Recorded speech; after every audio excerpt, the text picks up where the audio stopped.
নমস্কাৰ বন্ধুসকল মই কেসাব ভয়েস অফ ইউ চেনেলত আপোনালোক সকলোকে পুনৰবাৰ স্বাগতম জনাইছো।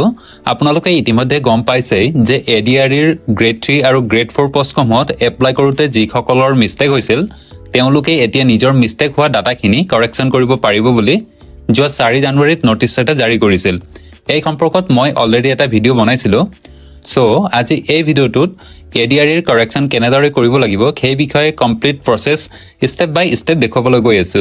গতিকে ভিডিওটো স্কিপ নকৰাকৈ শেষৰলৈকে ভালদৰে চাব, তেতিয়াহে সকলোবোৰ স্টেপ ভালদৰে বুজিব পাৰিব।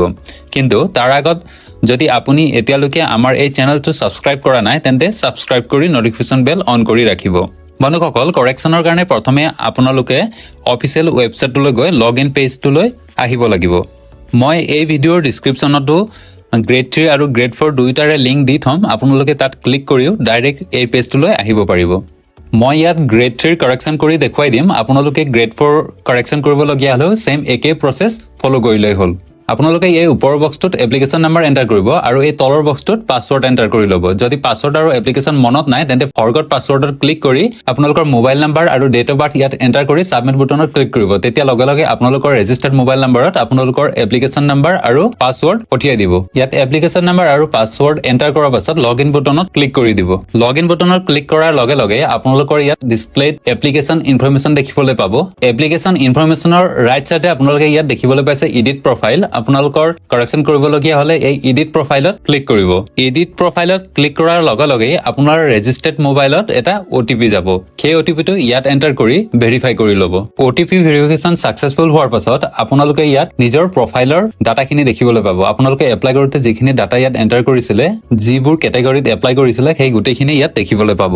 যদি ইয়াত আপোনালোকে কিবা কাৰেকচন কৰিব বিচাৰে তেন্তে ইয়াত ইয়েস নোট ক্লিক কৰি নিজৰ মতে কাৰেকচন কৰি ল'ব পাৰিব। ইয়াত আপোনালোকে দেখিবলৈ পাইছে পাৰ্সোনেল ইনফৰমেশন। যদি আপোনালোকে নিজৰ নামটো কাৰেকচন কৰিব বিচাৰে তেন্তে ইয়াত do you want to change name, ইয়াত ইয়েস নো আছে। যদি আপোনালোকে চেঞ্জ কৰিব বিচাৰে, নামত কিবা ভুল হৈছিলে তেন্তে ইয়েস বুটনত ক্লিক কৰিব। ক্লিক কৰাৰ লগে লগে আপোনালোকৰ ইয়াত কাৰেক্ট নেমটো এন্টাৰ কৰিব লাগিব।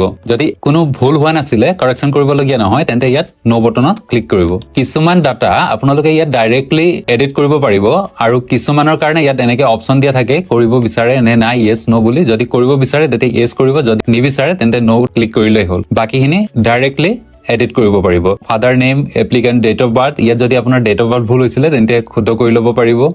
জেন্ডাৰ কিছুমানৰ ভুল হৈছিলে তেওঁলোকে জেন্ডাৰ চেঞ্জ কৰিব পাৰিব। এভৰিথিং ইয়াত আপোনালোকে এডিট কৰিব পাৰিব। মোৰ আগৰ ভিডিঅ'সমূহত বহুতে কমেন্ট কৰি সুধিছিলে যে ৰেজিষ্ট্ৰেচন নাম্বাৰ ভুল হৈ গ'ল, এতিয়া কি কৰিম। যদি তেওঁলোকে ৰেজিষ্ট্ৰেচন নাম্বাৰ এতিয়া কাৰেকচন কৰিব বুলি ভাবিছে তেন্তে ইয়াত ইয়েস বুটনত ক্লিক কৰি ৰেজিষ্ট্ৰেচন নাম্বাৰটো ইয়াত এন্টাৰ কৰি ল'ব। যদি যিসকলৰ কাৰেকচন কৰিবলগীয়া নাই তেওঁলোকে নো ক্লিক কৰি দিলেই হ'ল। ইয়াত আপোনালোকে কেটেগৰী এই গোটেইখিনি আপোনালোকে নিজে চাই ল'ব, যিটো ভুল হৈছে সেইটো কাৰেক্ট কৰি ল'লেই হ'ল। ADRE ৰ এপ্লিকেশন প্ৰসেস আৰম্ভ হোৱাৰ প্ৰথম অৱস্থাতেই এই আসাম পাব্লিক সাৰ্ভিস ৰুলছ 1999 এই অপশনটো ইয়াত ইনক্লুড কৰা হোৱা নাছিল। তেতিয়া যিসকল লোক এই মাত্ৰাৰ ফেমিলিৰ আছিলে তেওঁলোকে ইয়াত ইয়েস বা নো এইটো ক্লিক কৰা অপশন পোৱা নাছিলে। যদি আপোনালোকৰ কোনোবা এই মাত্ৰাৰ ফেমিলিৰ পৰা বিলং কৰে তেন্তে এতিয়া এডিট কৰোতে ইয়েস বুটনত ক্লিক কৰি দিব। যদি নহয় তেতিয়া নোট ক্লিক কৰিলেই হ'ল। আৰু পাৰ্মানেন্ট এড্ৰেছ ইনফৰমেশনত যদি কাৰোবাৰ এড্ৰেছ কাৰেকচন কৰিবলগীয়া আছে তেন্তে ইয়াত কাৰেক্ট কৰি ল'ব। কোৱালিফিকেশ্যন ডিটেইলছত আপোনালোকৰ যদি মেট্ৰিক, হাই ছেকেণ্ডাৰী, গ্ৰেজুৱেশ্যন এই সকলোখিনিৰ যদি কিবা মিষ্টেক হৈছিলে, roll number, obtain mark, total mark, institute name এই যদি ভুল হৈছিলে তেন্তে ইয়াত আপোনালোকে এইবাৰ ডকুমেন্টত চাই ভালকে কাৰেক্টলি এন্টাৰ কৰি ল'ব। গোটেইখিনি এন্টাৰ কৰাৰ পাছত আপোনালোকে ইয়াত দেখিবলৈ পাইছে প্ৰিভিউ টু ভেৰিফাই, ইয়াত ক্লিক কৰি দিব। ক্লিক কৰাৰ লগে লগে আপোনালোকৰ সন্মুখত এটা ইন্টাৰফেচ শ্ব' হ'ব। ইয়াত আপোনালোকে ইনপুট কৰা ডাটাখিনি গোটেইখিনি দেখুৱাব। এজ ইট ইজ কাৰেক্ট হৈছে নাই ভালদৰে চাই ল'ব। যদি হোৱা নাই পুনৰ গৈ এডিট কৰি ল'ব, তেতিয়াহে ফাইনেল সাবমিট কৰিব। গোটেইখিনি ডাটা ভালদৰে চোৱাৰ পাছত এন্টাৰ কৰি লোৱাৰ পাছত এই আপডেট বুটনত ক্লিক কৰি ল'ব। ইয়াত অকেত ক্লিক কৰিব। আপোনালোকৰ সন্মুখত এটা ইন্টাৰফেচ শ্ব' হ'ব য'ত লিখা থাকিব এডিটেড সাকসেসফুলি, অৰ্থাৎ আপোনালোকৰ এডিটটো সাকসেসফুলি এডিট হৈ গৈছে। সো ইয়াত ওকে বুটনত ক্লিক কৰি দিব।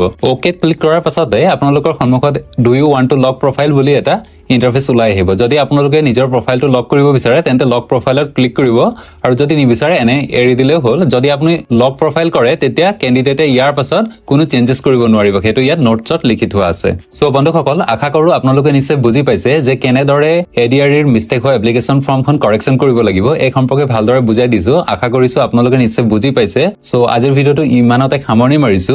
আপোনালোকে যদি ভিডিওটো চাই ভাল পাইছে তেন্তে প্লিজ লাইক কৰিব, কমেন্ট কৰিব আৰু যদি আপুনি প্ৰথমবাৰ আমাৰ চেনেলত ভিডিও চাই আছে তেন্তে আমাৰ চেনেলটো সাবস্ক্ৰাইব কৰি নটিফিকেশ্যন বেল অন কৰি ৰাখিব তেতিয়াহে আমাৰ চেনেলত আপলোড হোৱা এনে ধৰণৰ ইনফৰ্মেটিভ ভিডিঅ'বোৰ সহজতে লাভ কৰিব পাৰিব আৰু লগতে আমাৰ চেনেলত এডুকেশ্যনাল ভিডিঅ' কিছুমানো আমি আপলোড কৰোঁ ডেইলি বেচিছত অসমৰ কাৰেণ্ট এফেয়াৰ হিষ্ট্ৰী এইবিলাক বিষয়ৰ ওপৰত এডুকেশ্যনাল ভিডিঅ' আপলোড কৰোঁ সেইখিনি আপোনালোকে সহজতে লাভ কৰিব পাৰিব গতিকে চেনেলটো ছাবস্ক্ৰাইব কৰি ৰাখিব ধন্যবাদ